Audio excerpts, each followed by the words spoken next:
voz silenciosa, o Luiz Marcelo. A gente vai falar sobre o Reiki, né? Essa técnica milenar que usa esse poder energético das mãos para aliviar algumas dores também do nosso corpo e facilitar também o nosso desenvolvimento, tá? Olha que coisa boa. O Reiki é conhecido aí pelos benefícios em várias áreas. Presta atenção.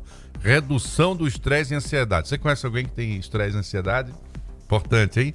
Alívio da dor. Você conhece alguém que tem dor corpórea, né? Aquela dor que às vezes machuca até a alma. Pois é, melhoria do sono. Você conhece alguém que dorme mal? Quase todo mundo conhece, né? E também fortalecimento do sistema imunológico, além do equilíbrio emocional. Veja que coisa boa o que o Reiki tem feito na vida das pessoas. O Luiz Marcelo me contava que, obviamente, algumas pessoas que já fazem a terapia com o uso do Reiki, inclusive saindo do meio urbano e também no interior, porque ela tem, inclusive, aí essa história de já conviver e estar à disposição das pessoas como terapia integrativa, inclusive, do Sistema Único de Saúde. Eis que todas essas experiências, ou pelo menos o quanto ela foi transformadora também na vida desses terapeutas, estão presentes nesse livro que terá lançamento na capital e também em Santana do Ipanema. Fiz o resumo correto, Luiz? Muito bom dia. Bom dia, perfeito. Luiz. Bem-vindo. Bom dia. É um prazer, uma satisfação estar aqui com vocês para falar desse tema que, para algumas pessoas, é tão importante como saúde. Saúde do ponto de vista holístico, saúde do ponto de vista não como pessoa somente física, mas emocional, espiritual, social, de uma forma integrada, né?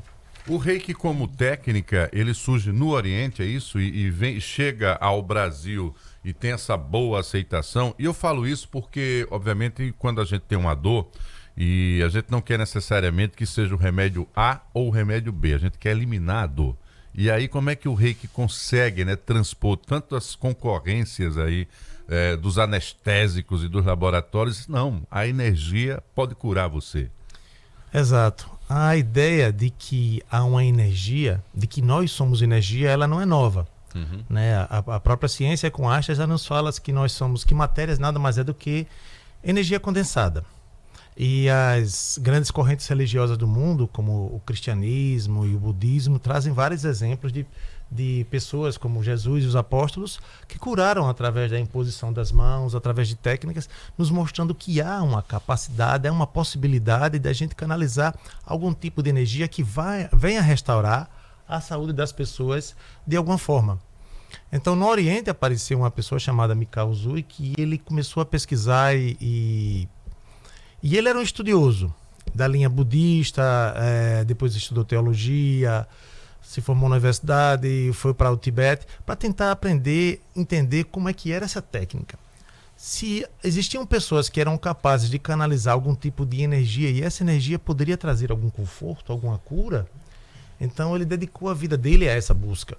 E a gente costuma dizer que ele redescobriu uma técnica, entre outras que existem por aí, de canalização da nossa energia pessoal, da nossa energia vital para a cura de males físicos.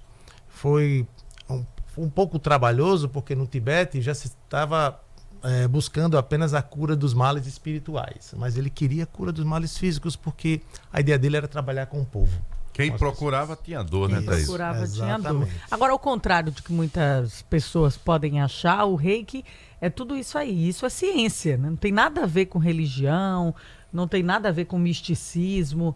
As pessoas confundem por ser uma terapia holística, mas não tem nada a ver, né? Exatamente. O Reiki, ele parte do princípio de que nós somos energias e trabalhamos essa energia. A visão religiosa, filosófica, não vai entrar aí.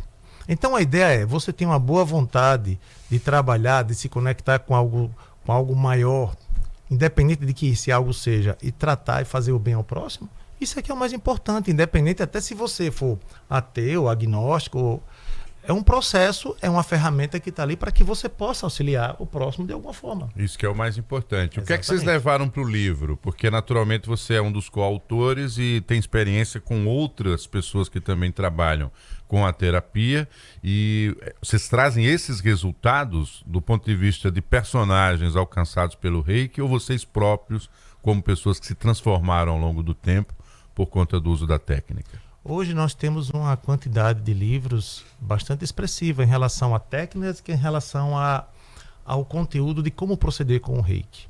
A proposta desse livro foi um pouco diferente. A ideia dela era trabalhar o como nós, dentro do caminhar do reiki, nos transformamos como pessoa. E essa, inclusive, é a ideia do título, a metamorfose silenciosa. Transformação, essa pequena alteração que vai se dando dentro de nós ao percorrer esse caminho. Quando você fala de ansiedade, você sabe que um dos males do mundo, que eu acho que hoje está mais diagnosticado, passa pela ansiedade, né? Sim. Interessante é que hoje a gente vive num mundo cada vez mais corrido, cada vez mais exigente, cada vez mais rápido, acelerado. Então, a necessidade, né, que a sociedade joga em cima das pessoas dela ter sucesso de alguma forma, sucesso financeiro, sucesso em N áreas aí, ela cria dentro de cada um peso grande em relação ao resultado. E o fato de que a gente muitas vezes não consegue esse resultado, ele cria o problema da ansiedade, que termina depois gerando o problema da depressão, que termina gerando um conjunto de males aí, que são o que a gente costuma dizer, né? O mal do século. A depressão, que é algo que vem em decorrência principalmente de uma grande carga de ansiedade e estresse. E esse livro ele reúne justamente isso, né? Histórias de vivências de pessoas que são reikianas. Mas que pessoas são essas? Como é que foi selecionar essas histórias para incluir nesse livro? Isso é interessante, porque a idealizadora, a Ana Paula Ramos, ela é mestra de Reiki, e a maioria dessas pessoas, uma boa parte delas, foi ela que iniciou. E ela, ao perceber a mudança na vida dessas pessoas, a mudança de alguns paradigmas, de modus operandi, de forma de enxergar a vida, ela teve essa ideia. E é interessante porque cada história dessa é uma história diferente. Você não tem um caminho que seja único. Então, a transformação na vida do ser humano, ela é sempre algo interessante de ser analisado, porque são pontos de vista diferentes, elementos diferentes e que convergem para uma mesma forma de ver a vida como um todo holístico, como um todo espiritual, diferenciada. Luiz, quantas sessões, não sei se posso me referir à sessão de Reiki, né? Eu preciso fazer para conseguir um resultado para o que eu procuro? Tá. Nesse caso, o que é que vai ser feito? Uma anamnese, um estudo, uma conversa para entender o seu processo. Aonde está a dor?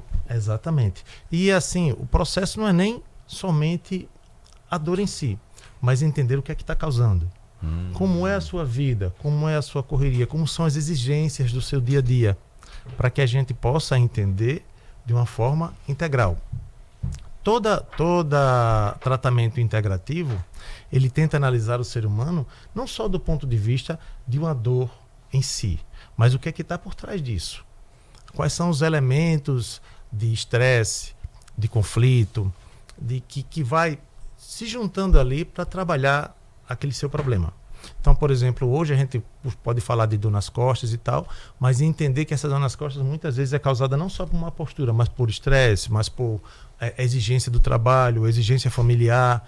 E aí a gente tem que entender que a pessoa, como ela está enxergando aquele processo, como é a cobrança que ela está fazendo em cima de si mesma, como é a energia que ela está trazendo para o corpo. Então hoje a gente fala muito de somatização. O que é a somatização? É um peso principalmente emocional, mental e emocional, que ela vai se refletir no nosso corpo físico.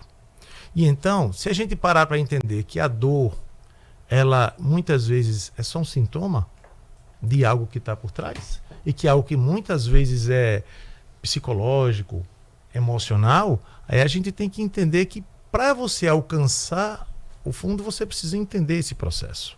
O que é que está causando esse processo? Então, cada situação é uma situação. O que é que a gente precisa para saber, para entender a quantidade de sessões? Essa conversa. Entender o que é que está se passando na vida da pessoa. Então, quando eu fazia o tratamento de Reiki, eu sempre conversava antes e conversava depois do tratamento. Entender o que mudou, o processo e os próximos passos para o dia a dia. Entendendo principalmente que o Reiki, ele não substitui a medicina. Claro. Ele é complementar. Complementar. E o detalhe importante, né? No processo de descoberta do que é a dor do outro, como você fala, e a causa, que é o fundamental, de forma holística, vocês vão trabalhando a ponto da própria pessoa descobrir onde está essa energia para combater o problema. Exatamente. Vai ter um momento que vai se estabelecer um equilíbrio em que o que você passou para a pessoa, ela também vai ser capaz de se buscar essa autocura e se reequilibrar. Isso.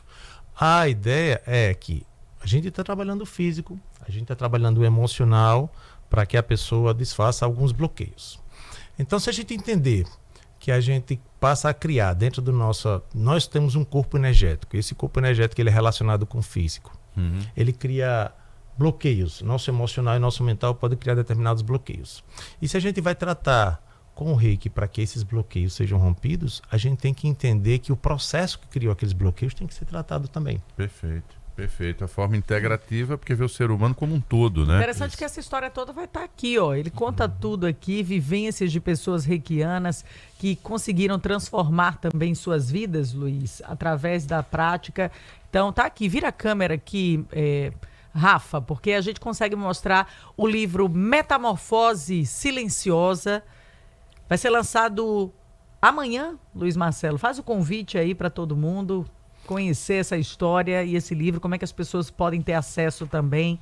A partir de quando? Amanhã o lançamento vai ser na Rua Paissandu, 437, lá pertinho da Praça Guedes de Miranda, às 15 horas. Todos que quiserem conhecer um pouquinho do livro, um pouquinho do processo, de como foi, os autores que estarão lá nesse local, sintam-se convidados. Existe algum endereço no Instagram que quem está nos acompanhando e caso não possa comparecer, Luiz, possa ter acesso ao livro ou contato com vocês também? Sim, sim. No Instagram vocês podem procurar por... o meu Instagram é lmark99. Lmark? Isso. 99. Vai lá, vai falando. lmark99, Luiz Marcelo, né? Buscar por mim. E eu vou estar colocando as informações sobre o lançamento do livro e como se pode consegui-lo também. Uma outra forma é que a gente vai estar distribuindo também de forma gratuita ele em e-book. Então, entrando em contato conosco, solicitando o livro, deixando o e-mail, a gente pode enviá-lo também por e-book.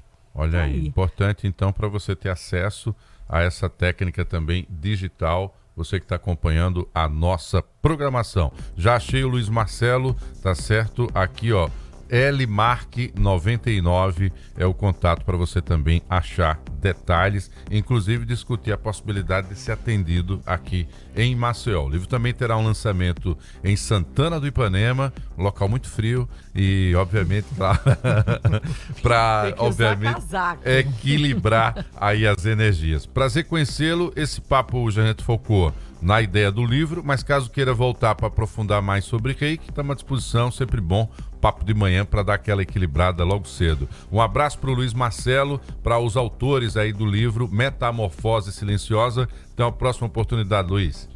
Ok, eu que agradeço. Muito obrigado a vocês. Valeu. 6h39, Thaís, eu tenho um recado importante no aniversário da